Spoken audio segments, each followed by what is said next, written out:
There's a particular kind of scrutiny that follows Meghan Markle wherever she goes, and lately it's come from a direction that even seasoned royal watchers didn't quite anticipate. It's not the usual commentary about palace protocol or transatlantic tension. This time, the conversation has shifted to something more personal, more social, and depending on who you ask, more revealing about where things actually stand in her world beyond the monarchy. Because over the past several weeks, a quiet but persistent discussion has been building in royal and celebrity media circles alike. Several tabloids and entertainment outlets have begun reporting on what they're describing as a growing pattern of friction between Meghan and figures she was once publicly close to, or at least professionally aligned with. And woven through much of that coverage is a phrase that's been repeated often enough to become its own story that among certain circles, she's been described rather bluntly as the cheapest person some of these individuals have encountered. Now, before we go any further, it's important to be clear about what that actually means in context, because the framing matters enormously here.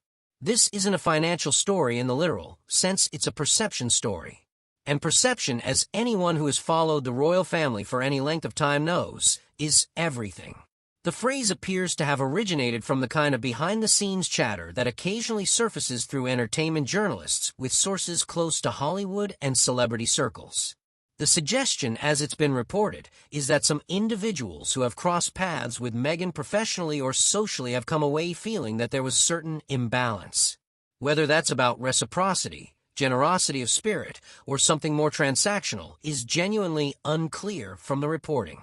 But the language used has been striking enough to cut through the usual noise. And it landed. Part of why this particular story has gained traction is timing. Meghan has spent the last couple of years rebuilding a very specific public image, one centered around wellness, warmth, authenticity, and a kind of sun-drenched Californian generosity. The lifestyle brand, the return to social media, the carefully curated appearances. There's clearly been a deliberate effort to reintroduce herself on her own terms, to move the narrative away from palace drama and towards something that feels more grounded and aspirational.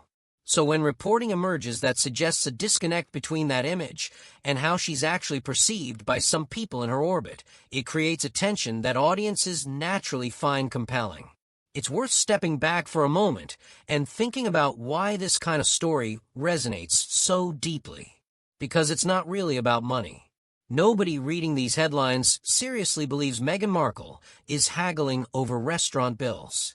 What people are actually responding to is the broader question of character, of whether the person we see in public interviews and carefully produced content reflects something genuine, or whether there's a gap between the presentation and the reality. That question has followed Meghan since long before she left the royal family. And it's one that her supporters and her critics answer very differently, often using the exact same set of facts. Meanwhile, the fallout's angle of this story adds another dimension entirely. Several outlets have been reporting, and again, these are reports based on unnamed sources, so the usual caveats apply, that there have been notable cooling of relationships between Meghan and a handful of prominent figures she was once visibly connected to. Some of these are people from her pre-royal life. Others are connections made during and after the Sussex transition to the United States. What's interesting is that none of these reported estrangements have been publicly confirmed or denied by those involved. In many cases, the individuals themselves have simply gone quiet, no longer appearing in the same social contexts, no longer offering the kind of casual public support that was once present. And in celebrity culture, absence can be as loud as a statement. Royal commentators who follow the Sussex story have been noting this pattern with some care.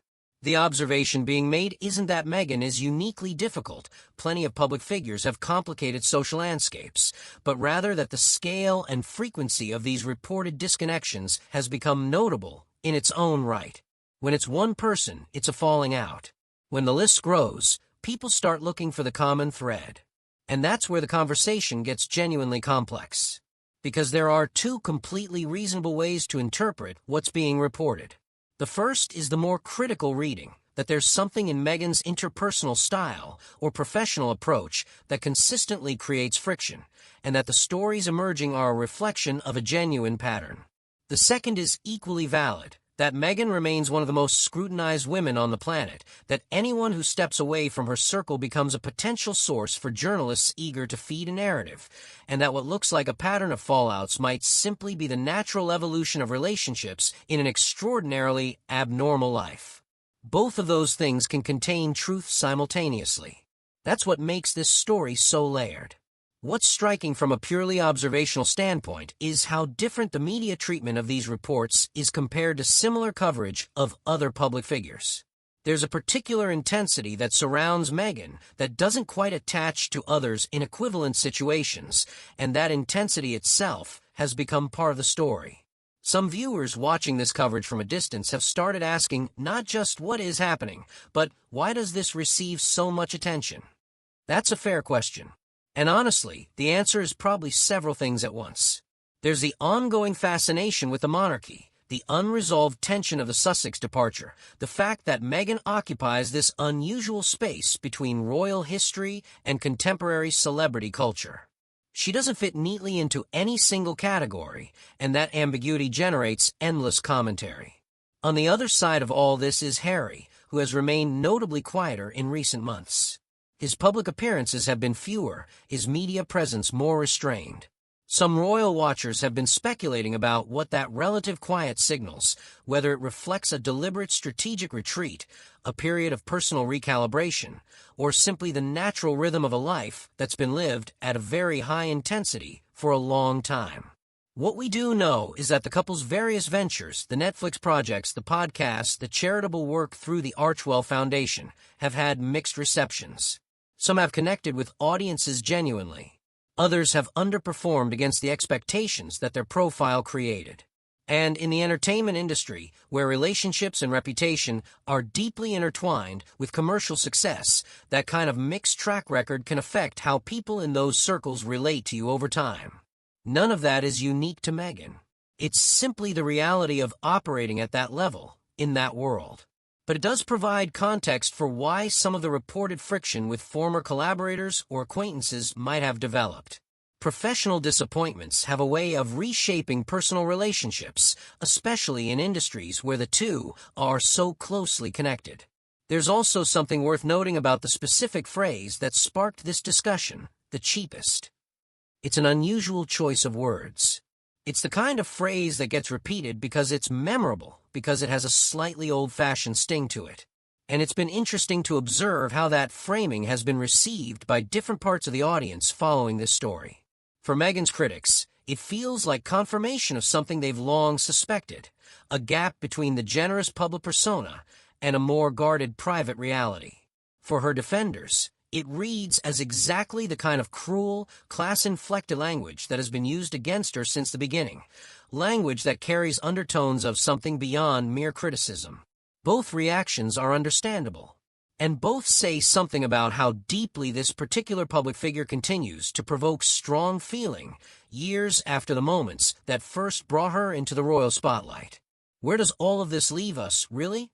The honest answer is that much of what's being reported sits in that uncomfortable space between genuine insight and speculation dressed up as news. There are likely some real tensions behind these stories. Most rumors contain at least a seed of something real.